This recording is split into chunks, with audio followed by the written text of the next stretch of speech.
पहले जहां 5 सीट मिलता था वहां 1 सीट मिल रहा है। पहले कहीं जनपद में 7 सीट ओबीसी का था तो वहां 2 सीट ओबीसी को मिल रहा है। ओबीसी के लिए आरक्षण का कोटा खास करके 5वीं अनुसूची वाले जिलों में समाप्त हो गया। जो सबसे बड़ा फॉल्ट इन्होंने किया छत्तीसगढ़ की सरकार ने, अध्यादेश लाया उन्होंने 3 दिसंबर 2024 का जो व्यवस्था है उसका इस छत्तीसगढ़ सरकार ने खुलेआम उल्लंघन किया है। उस बात को लेकर के हम माननीय न्यायालय की शरण में गए हैं। हम 27 तारीख तक उसका डेडलाइन है। जो अध्यादेश जारी किया सरकार के वकील के तरफ से ये रखा गया है कि 27 तक हमारे पास समय है, वो निश्चित रूप से निरस्त होगा। बहुत जल्दीबाजी में या बिना सोचे समझे, बिना विधि विशेषज्ञों के राय लिए को समाप्त करने का जो पंचायत राज अधिनियम में विधि विपरीत संशोधन किया गया है वो निरस्त होगा। और उसके आधार पे इन्होंने जो छत्तीसगढ़ पंचायत निर्वाचन नियम में जो संशोधन किया है वो भी निरस्त होगा और पूरी आरक्षण की व्यवस्था ही इनकी दूषित हो जाएगी, तो चुनाव को इनको स्थगित करना ही पड़ेगा, ऐसा हम लोगों को पूरा विश्वास है। नमस्कार, आप देख रहे खबरों की दीवार से जीवाल में हूँ मनीष जायसवाल। मौजूद हूँ सूरजपुर जिले में। निकाय और पंचायत चुनाव अब अपने उफान पर आ चुका है। निकाय चुनाव के लिए राज्य स्तर पर धीरे धीरे अब प्रत्याशी फॉर्म लेना शुरू कर दिए और राजनीतिक दलों ने भी अपने प्रत्याशी घोषित करना शुरू कर दिए हैं। इन सबसे परे जो एक मुद्दा था ओबीसी आरक्षण को लेकर, जो हाल फिलहाल में सरकार ने जारी भी किया है और इसको लेकर विवाद भी रहा और कांग्रेस पार्टी इस मुद्दे को लेकर सरकार पर दबाव बनाई और घेरने का भी काम की। मुद्दा आज भी जीवित है और ये मुद्दा चुनाव में बना भी रहेगा। और मेरे साथ इस वक्त सूरजपुर जिले के वरिष्ठ कांग्रेसी नेता और जिला पंचायत के उपाध्यक्ष और ओबीसी महासभा के महत्वपूर्ण नेता मेरे साथ हैं। इनसे चर्चा करते हैं। और ओबीसी का जो मुद्दा है, श्री नरेश राजवाड़े जी इसको कोर्ट तक लेके गए हैं और इसकी आने वाली संभावित पेशी भी है और पूरे मुद्दे को जानते समझते हैं। सर, आपका सीजीवाल में स्वागत है। जी, बहुत बहुत। सर, ये मुद्दा क्या है? ओबीसी का जो मुद्दा है अभी आप लोगों ने जोर शोर से प्रदेश स्तर पर भी उठाया है और आप कोर्ट भी गए इस मामले को लेकर, थोड़ा विस्तार से बताएंगे। देखिए, छत्तीसगढ़ सरकार ने ओबीसी वर्ग के आरक्षण को समाप्त करने के लिए या बहुत कम करने के लिए छत्तीसगढ़ पंचायत राज अधिनियम में संशोधन किया एक अध्यादेश के माध्यम से 3 दिसंबर 2024 को जी कैबिनेट में प्रस्ताव पारित करके और राज्यपाल जी के विशेष अनुमोदन पर जी एक अध्यादेश लाया गया। जी छत्तीसगढ़ पंचायत राज अधिनियम संशोधन विधेयक 2024 जी। और उसमें स्पष्ट प्रावधान है, खास करके जो 5वीं अनुसूची वाले ज़िले हैं जी, सरगुजा संभाग और बस्तर संभाग के सभी ज़िले और कुछ ज़िलों में आंशिक रूप से भी विकास खंडों में जनपद पंचायतों में 5वीं अनुसूची लागू है जी। ऐसे ज़िलों में छत्तीसगढ़ पंचायत राज अधिनियम का जो पुराना व्यवस्था था जी, पुराना अधिनियम था, 129 संगा की जो धारा है जी पंचायत राज अधिनियम में, वो अनुसूचित क्षेत्रों में एसटी एससी और ओबीसी के आरक्षण के लिए वो व्यवस्था है। उसमें स्पष्ट प्रावधान है कि एसटी एससी और ओबीसी मिला करके 75% तक आरक्षण दिया जा सकता है और अनिवार्य रूप से एसटी वर्ग को 50% तक प्रत्येक निकाय में, चाहे वो पंचायत हो, चाहे जनपद पंचायत हो, चाहे जिला पंचायत हो, उसमें आरक्षण देना ही है। मिनिमम 50% एसटी के लिए ये कानून था, कानून की व्यवस्था में था। और एसटी और एससी और ओबीसी मिला करके 75% तक आरक्षण हो सकता है। ये 129 संगा का तीसरा उपनियम में व्यवस्था थी और छत्तीसगढ़ पंचायत राज अधिनियम के इस व्यवस्था में से जो 129 संगा का जो तीसरा उपनियम था जो कि ओबीसी को आरक्षण प्रदान करता था, 75% तक आरक्षण की व्यवस्था में ओबीसी को आरक्षण मिल जाता था, उसको इन्होंने विलोपित कर दिया। और उसका परिणाम ये हुआ कि 5वीं अनुसूची वाले जितने भी जिले हैं उसमें ओबीसी वर्ग का आरक्षण शून्य हो गया। ग्राम पंचायत में पंचों का आरक्षण शून्य, जनपद पंचायत में जनपद सदस्य का आरक्षण शून्य और जिला पंचायत सदस्य का शून्य। ओबीसी वर्ग के लिए आरक्षण शून्य हो गया। जो गैर अनुसूचित क्षेत्र हैं वहाँ भी ओबीसी वर्ग के लिए आरक्षण पहले एसटी एससी ओबीसी मिलाकर के 75% तक जो व्यवस्था थी उन्होंने उसको सिमटा दिया, 50% ला दिया। तो एसटी और एससी और ओबीसी, ऐसी परिस्थिति में ओबीसी का प्रतिशत एकदम कम हो गया। पहले जहां 5 सीट मिलता था वहां 1 सीट मिल रहा है। पहले कहीं जनपद में 7 सीट ओबीसी का था तो वहां 2 सीट ओबीसी को मिल रहा है। कई जनपद पंचायतों में सरपंच के अगर 15 पद थे ओबीसी के लिए, अब वहां पे 6 पद सरपंच के लिए आरक्षित हो रहे हैं। यहाँ तक कि जिला पंचायत पूरे छत्तीसगढ़ में ओबीसी के लिए एक भी पद आरक्षित नहीं है। पहले जब 27 जिला था हमारा छत्तीसगढ़ में, उस समय यहाँ पे ओबीसी के 6 या 7 जिला पंचायत के अध्यक्ष ओबीसी वर्ग से जीत करके आरक्षित होता था उनके लिए। लेकिन अभी जब वो 27 जिला से बढ़ के 33 जिला हो गया, 33 जिला पंचायत हो गए, तो आज ओबीसी वर्ग के लिए एक भी पद जिला पंचायत अध्यक्ष के लिए आरक्षित नहीं हो रहा। तो इस प्रकार से ओबीसी वर्ग के लिए इस सरकार ने जो आरक्षण की व्यवस्था की है, आरक्षण व्यवस्था में जो संशोधन किया है, उससे अन्य पिछड़ा वर्ग के भाइयों के लिए बहुत नुकसान हो रहा है। उनके लिए एक भी पद आरक्षित नहीं है। सामान्य वर्ग से चुनाव लड़के आ सकते हैं, लेकिन सामान्य अनारक्षित वर्ग जो होता है, सामान्य वर्ग जो होता है, उसमें तो कोई भी जीत के आता है। तो आरक्षण का कोटा ही खत्म कर, तो ओबीसी के लिए आरक्षण का कोटा खास करके 5वीं अनुसूची वाले जिलों में समाप्त हो गया। अब आगे की लड़ाई क्या? जैसे आप लोग सड़क की लड़ाई लड़ रहे हैं, लेकिन आगे की कैसी लड़ाई लड़ रहे हैं? देखिए, हम लोग ओबीसी महासभा छत्तीसगढ़ के बैनर में, सर्व छत्तीसगढ़िया महासभा, सर्व छत्तीसगढ़िया महासभा के बैनर में और कांग्रेस के भी बैनर में हम लोग सभी जिलों में पिछड़ा वर्ग के लोग उद्वेलित हैं, धरना प्रदर्शन कर रहे हैं। अपने अपने क्षेत्र के विधायक, माननीय विधायकों का घर का घेरावा हो रहा है और उनको जगाने की कोशिश कर रहे हैं कि आप पिछड़ा वर्ग के लोगों ने भी आपको मतदान करके विधायक बनाया है, सरकार बनाया है, सरकार में बनाने में योगदान दिया है, तो आप लोग पिछड़ा वर्ग के हितों के साथ इतना अनदेखा क्यों कर रहे हैं? क्यों हमारे लिए कोई आवाज़ नहीं उठा रहा है?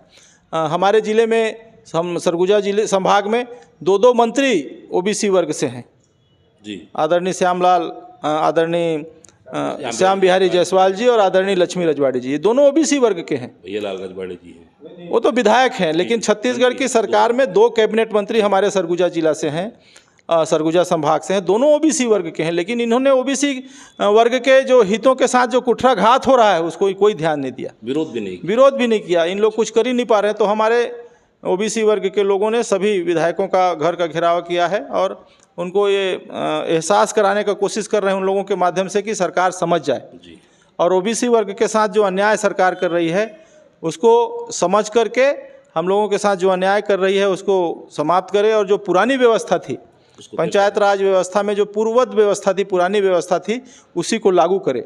लेकिन इन लोग मान नहीं रहे। तो अब न्यायालयीन लड़ाई भी लड़ रहे हैं आप इसको लेकर? जी, निश्चित रूप से हम लोग सड़क से लेकर के सदन तक बात पहुंचाने की कोशिश कर रहे हैं, फिर भी इस सरकार के कानों में जू नहीं रेंग रहा है जी। तो हम लोग को मजबूरी में हमारे अधिवक्ता, हमारे साथी हैं आदरणीय बलराम भैया, उनके माध्यम से हम लोगों ने उच्च न्यायालय के अधिवक्ता आदरणीय शक्तिराज सिन्हा जी से संपर्क किया और उन्होंने हम लोगों की बातों को माननीय उच्च न्यायालय में प्रस्तुत किया है याचिका के रूप में जी। और उन्होंने जो बात रखी है, अभी पिछले 20 जनवरी को पेशी था जी, उसमें आर्गूमेंट हुआ है और बहुत अच्छे तरीके से आदरणीय शक्तिराज सिन्हा जी ने बात रखा है और ये बात स्पष्ट है। देखिए, 129 अंगा का जो 3रा पायरा इन्होंने लोप किया एक अध्यादेश ला करके, जो भारत का संविधान का अनुच्छेद 213 है, वो माननीय महामहिम राज्यपाल जी को विशेष शक्ति प्रदान करता है अध्यादेश जारी करने के लिए।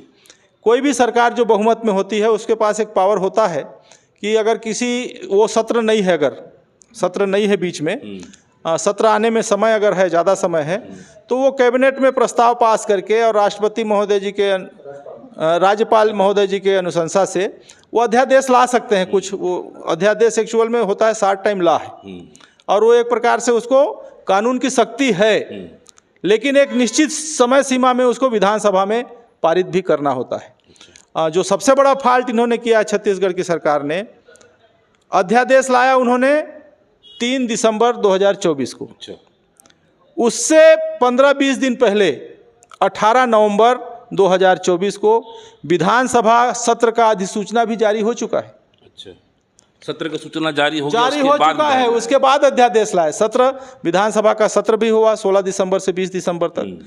कहने का आशय यह है कि सत्र था उनके पास, फिर भी वो अधिसूचना लाए, आनन फानन में अध्यादेश लाए, जबकि सत्र का अधिसूचना माननीय राज्यपाल महोदय जी के अनुशंसा से विधानसभा के सचिव ने 18 नवंबर को ही ला दिया था कि छत्तीसगढ़ का विशेष सत्र जो है वो 16 दिसंबर से 20 दिसंबर के बीच आहूत किया जा रहा है। फिर उनने 3 दिसंबर को अध्यादेश जारी किया, और वो 3 दिसंबर को मान लीजिए अध्यादेश भी जारी किया तो 16 से जो 20 तक जो सत्र था उसमें उसको प्रस्ताव पारित कराना था। उसमें प्रस्ताव पारित भी नहीं किया उन्होंने, सिर्फ पटल पर रखा। जबकि नगरीय निकाय में जो अभी चुनाव होने हैं उसके लिए भी जो अध्यादेश लाया था उन्होंने, अध्यक्ष के लिए चुनाव, अध्यक्ष को आम चुनाव में जाने के लिए जो प्रस्ताव था उसको उन्होंने पास किया। लेकिन पंचायतों का पंचायती राज अधिनियम में जो संशोधन किया अध्यादेश के माध्यम से, उसको प्रस्ताव भी पारित नहीं किया। तो एक प्रकार से कहिए विरोधाभास स्थिति है। और जो भारत के संविधान में 213 अनुच्छेद 213 के तहत जो व्यवस्था है उसका इस छत्तीसगढ़ सरकार ने खुलेआम उल्लंघन किया है। उस बात को लेकर के हम माननीय न्यायालय की शरण में गए हैं और माननीय न्यायालय ने बहुत अच्छा रिस्पांस किया है। और आने वाले 27 तारीख को पुनः सरकार के वकील के माध्यम से उन्हें बात रखी थी कि हमको एक अवसर दीजिए, हम 27 तारीख तक उसका डेडलाइन है। अच्छा। जो अध्यादेश जारी किया सरकार के वकील के तरफ से ये रखा गया है कि 27 तक हमारे पास समय है, हम 27 से पहले विधानसभा का सत्र ला करके या कोई न कानून के तहत उसको हम पारित करेंगे। तो 27 को समय दिया गया है। लेकिन हमारे वकील साहब का कहना स्पष्ट है कि निश्चित रूप से सरकार ने जो ये कार्रवाई किया है वो विधि विपरीत है और माननीय न्यायालय इसको संज्ञान में लेगी। और निश्चित रूप से 27 तारीख को ऐसी परिस्थिति बन रही है कि जो पंचायत के चुनाव की अधिसूचना जो जारी किया गया है वो निश्चित रूप से निरस्त होगा। मतलब ये सरकार ने जो आनन फानन में निर्णय लिया है, बिना विधि विशेषज्ञों के निर्णय जो ले लिया है, इस जो पंचायत चुनाव जो सर पर है इस पर काली छाया लगी हुई है बिल्कुल एकदम। हाँ, निश्चित रूप से देखिए सरकार ने आनन फानन में बहुत जल्दीबाजी में या बिना सोचे समझे, बिना विधि विशेषज्ञों के राय लिए और ये गैर कानूनी तरीके से पिछड़ा वर्ग के आरक्षण को समाप्त करने का कार्यवाही किया है। और मैं समझता हूँ माननीय उच्च न्यायालय निश्चित रूप से इसको संज्ञान में लेगा और सरकार का ये जो ओबीसी वर्ग को समाप्त करने का, आरक्षण को समाप्त करने का जो पंचायत राज अधिनियम में विधि विपरीत संशोधन किया गया है वो निरस्त होगा। और उसके आधार पे इन्होंने जो छत्तीसगढ़ पंचायत निर्वाचन नियम में जो संशोधन किया है वो भी निरस्त होगा और पूरी आरक्षण की व्यवस्था ही इनकी दूषित हो जाएगी। तो चुनाव को इनको स्थगित करना ही पड़ेगा, ऐसा हम लोगों को पूरा विश्वास है।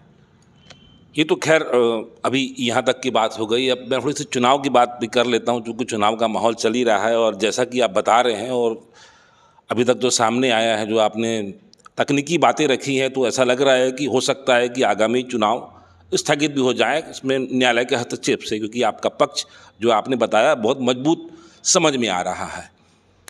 अब आप लोग विरोध कर दिए, राज्य स्तर पर पूरा विरोध हुआ है, तमाम जगह सुर्खियाँ बन रही।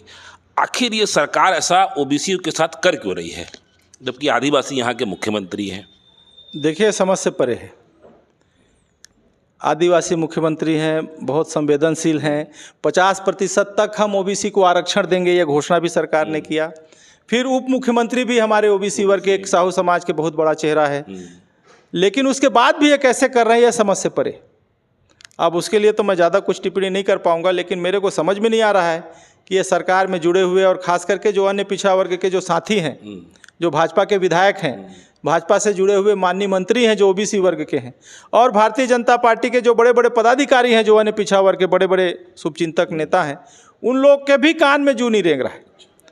क्योंकि ओबीसी वर्ग जो है, देखिए आप लोग भी देखते हैं इस चीज़ को कि ओबीसी वर्ग का झुकाव ज़्यादातर भारतीय जनता पार्टी की तरफ ही होता है, ऐसा प्रायः देखने में आता है। लेकिन उस वर्ग को इन लोग एकदम अनदेखा कर रहे हैं, उनका नुकसान कर रहे हैं, खुलेआम उनके आरक्षण को समाप्त करके एक प्रकार से उनको नेपथ्य में छोड़ने का काम कर रहे हैं जी।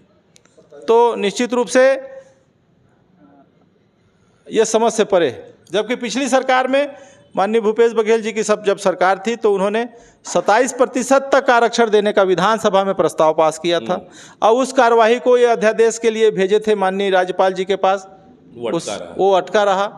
और इन लोग स्वयं भी, भारतीय जनता पार्टी के भी विधायक उस समय उस अध्यादेश के उस प्रस्ताव के पक्ष में विधानसभा में वोट किए थे, सर्वसम्मति से पारित किया गया था। लेकिन राज्यपाल, क्योंकि देखिए केंद्र में सरकार भारतीय जनता पार्टी की सरकार है और भारतीय थी उस समय, और भारतीय जनता पार्टी की सरकार राज्यपाल नियुक्त करती थी केंद्र की सरकार, तो उन्होंने दबाव दे करके उस फाइल में कोई निर्णय नहीं लेने दिया, उसको पेंडिंग में डाल दिया। तो केंद्र सरकार नहीं चाहती थी नहीं कि जो चाहती थी छत्तीसगढ़िया कि चाहता है पिछड़ा वर्ग के लोगों को उनको वास्तविक हक मिल सके। सर अब आखिरी सवाल है मेरा, बहुत महत्वपूर्ण बात कह दी। सवाल के बाद तो खैर सवाल का खैर महत्व नहीं रहता, लेकिन फिर भी आपसे दोबारा कब मुलाकात हो। आप राजनीति से लंबे समय से जुड़े हुए हैं, जमीन से जुड़ के आज यहाँ तक पहुँचे हैं। ये जो सरकार है, इस सरकार का पावर सेंटर आपको कहाँ पर नज़र आ रहा है, और जो सरकार का भी पिछला 12-13 महीने का जो कार्यकाल है उसको कैसे देखते हैं? बिल्कुल देखिए, सरकार का तो कुछ समझ में ही नहीं आ रहा है, सब तरफ साए साए हो जा रहा है, समझे में नहीं आ रहा है। हम लोग को तो समझ में आ ही नहीं रहा है, लेकिन जो हमारे भारतीय जनता पार्टी से जुड़े हुए साथी लोगों का भी कहना है, चुपचाप हम लोग से मुलाकात होता है, बात होता है, उन लोग को भी कहने में, वो लोग भी कह रहे हैं कि हम लोग को भी समझ में नहीं आ रहा है कि सरकार क्या कर रही है। न तो कहीं विकास के काम दिखते हैं और ना तो कोई जनहित का बहुत मुद्दा। मात्र वो महतारी बंधन है, महतारी बंधन को 1000 रुपया देने का बात किए थे, वो मिल रहा है यदा कदा लोगों को, लेकिन बाकी सब विकास काम जो होना चाहिए वो ठप है। और हम लोगों को तो ऐसा महसूस होता है कि ये सरकार रिमोट से चल रही है। अच्छा, और रिमोट किसके हाथ में है? अब रिमोट सब लोग जान रहे हैं, हाई कमान है, गुजरात से सरकार चल रही है यहाँ। गुजरात के माध्यम से यहाँ सरकार चल रही है, ऐसा हम लोगों को महसूस, हम लोगों को ही क्या, पूरे छत्तीसगढ़ के बुद्धिजीवी लोग भी इस बात को समझ रहे हैं, बोल रहे हैं कि ये सरकार रिमोट की सरकार है और गुजरात से ये कंट्रोल हो रही है। आपने बात बहुत अच्छी करी, बात करने का अभी आपसे और भी सिलसिला जारी रखेंगे, क्योंकि आपने जो आज तकनीकी बात बताई है, मेरे ख्याल से जानकारी में अभी तक ऐसी तकनीकी बात सामने नहीं आई है। और ओबीसी का जो मुद्दा है, 5वीं अनुसूची के जो क्षेत्र हैं, इनको लेकर हो सकता है आप जैसा दावा कर रहे हैं कि आपके फेवर में फैसला आ जाए और ये चुनाव की जो प्रक्रिया है रुक जाए। तो मैं चलते चलते एक बात जानना चाह रहा था कि जो प्रक्रिया, ये फैसला निकाय में भी शामिल होगा कि पंचायत में भी शामिल हो सकता है? देखिए, हम लोगों ने जो याचिका लगाया है जी, वो छत्तीसगढ़ पंचायत राज अधिनियम के जो अधिनियम में संशोधन किया गया है उस पर लगा है। तो निश्चित रूप से अगर माननीय न्यायालय, उच्च न्यायालय हम लोगों की बातों पे से सहमत होगी, हमारे आर्गूमेंट को बहुत ध्यान से देखेगी और उसको विचार करेगी, तो ये पंचायत, त्रिस्तरीय पंचायत राज का चुनाव पे उसका प्रभाव पड़ेगा। तो ये है नरेश राजवाड़े जी, वरिष्ठ कांग्रेसी नेता, ओबीसी महासभा के पदाधिकारी है, और इन्होंने जो आज अपनी बात रखी है और एकदम तथ्यात्मक बात रखी है, और इन तथ्यात्मक बातों को अगर गौर किया जाए तो ऐसा लग रहा है कि न्यायालय ने अगर इनकी याचिका पर सुनवाई करते हुए इनके पॉइंट को, इनके आर्गूमेंट को अगर ध्यान दिया तो हो सकता है कि ये त्रिस्तरीय पंचायत चुनाव रद्द भी हो जाए। फिलहाल फैसला न्यायालय का है और न्यायालय पर क्या होगा आगे ये तो भविष्य पता चलेगा। लेकिन नरेश राजवाड़े जी ने आज एक बड़ी लकीर खींच दी, और एक बड़ी लकीर खींचकर बता दिया कि सरकार ओबीसी के साथ कैसा कर रही है। फिलहाल आज बस इतना ही। अगर आपको हमारी खबर अच्छी लगे तो लाइक, सब्सक्राइब, शेयर जरूर करें। सीजीवाल से मनीष जायसवाल की रिपोर्ट। धन्यवाद। धन्यवाद सर। नमस्कार।